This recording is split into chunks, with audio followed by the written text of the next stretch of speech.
mat. And we'll take a few active twists just to reset. Exhale, come back to center. Inhale over. Exhale, center.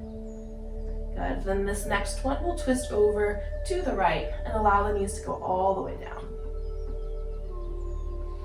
Good. A few breaths in just this passive twist. Maybe taking the right hand on top of the left thigh. Maybe adding the cervical rotation away from the knees.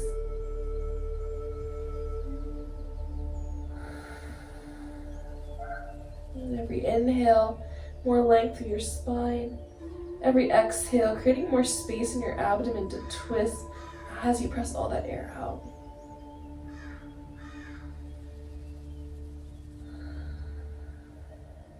Good. Then taking your left hand and reaching your hand all the way to clap on top of the right. I'm just going to adjust so that you can see. You can stay right where you are. Good. As you inhale, open the left hand up. As you exhale, close it back in. Again, these thoracic twists. A little more focus higher up to the spine. Might get some stretch through the pecs as well as you open up that arm. One more time. Inhale, open up.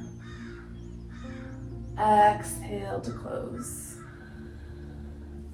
The right arm will be underneath. Bicep and ear are connected. And then drawing that left knee to stack on top of the right. As you inhale, open that knee up. As you exhale, slowly release down.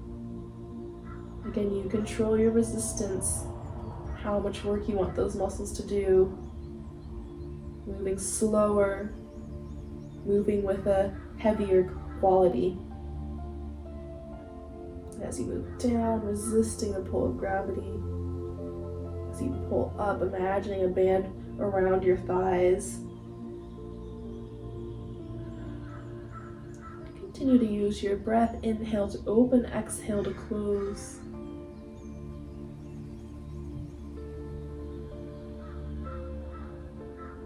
And one more here.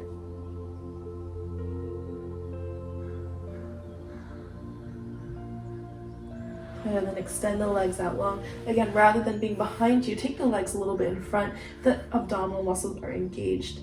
As you inhale, flex the foot, lift it up. As you exhale, to close. Inhale up. Outer edge of your foot is trying to find a parallel line with the ceiling. You can find that resistance here as well. Imagining a weight on that thigh as you lift and pressing into something as you lower. Again, check in with the rib cage. Make sure nothing in your upper body is influenced by this movement. One more time, inhale, abduct. As you exhale, adduct hip. Good. Bend that left knee, grab onto the top of the foot and pull the heel toward your glute. Rather than think about arching through the spine, draw the belly in. Send the tailbone toward your heels. Heel toward glute, thigh, knee, pulling away, lengthening. Fill up the front body with your inhale.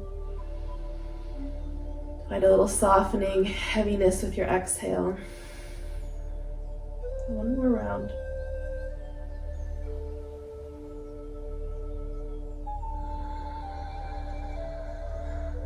Good, then releasing that foot, extend the leg out. Rotate through the hips. So you're rotating in the hip joint, the toes will start to turn up, and then bend through the knee and place either on the ankle, calf, or inner thigh, avoiding the knee joint, just as we do in tree pose. And from here, flex your bottom foot. Imagine you have a floor underneath that right foot and actively press the foot away. And start to find that engagement of your left foot pressing into your thigh, thigh pressing back into foot. And then rather than thinking about opening that knee a lot, just think about lengthening that knee away from you.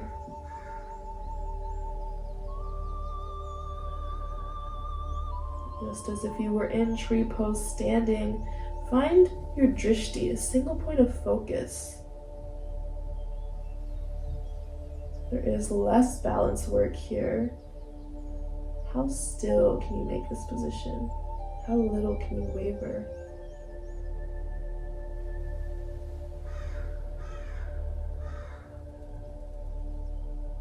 Good, and slowly release that leg, bend the knees, and then bring it back.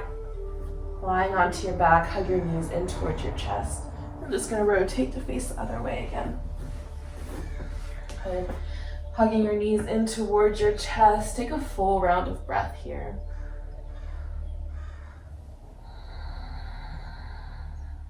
And then release your legs back to a supine tabletop position, knees over hips. And from here, we're going to try to focus a little more on the internal rotation through the hips. So our external rotation, we found that with the clamshells. Now with internal rotation, imagine you're pulling your feet apart and then bring the legs back to neutral. So the feet move away and then come back to center. Keep some engagement through your belly. There still can be some space between your low back and the floor to maintain neutral spine, but there's not a big arch. Good, and you can take a peek down at your legs and notice if one foot is opening up a lot more than the other. And just noting for your own information the imbalances you find in the body. If one hip starts to feel more fatigued earlier than the other.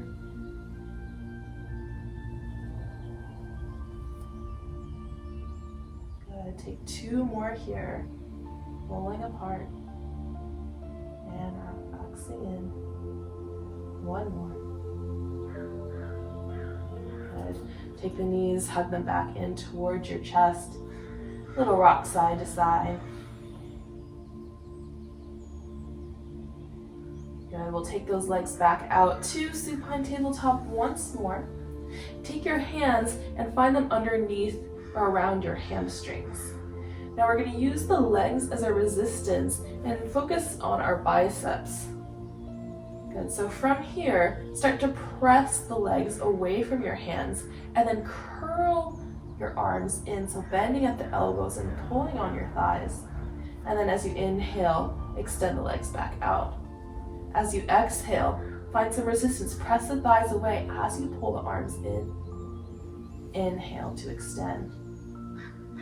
Good. In between each set, you can give a little release for your hands so you're not gripping too hard with the hands. So bringing it back out, take a moment to release. Exhale to pull in. And again, we're creating our own resistance, so you control how much resistance you want to give to those hands.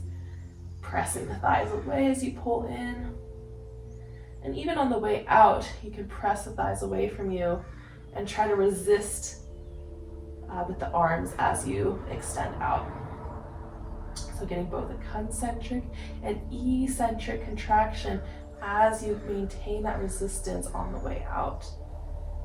Good, let's take two more here.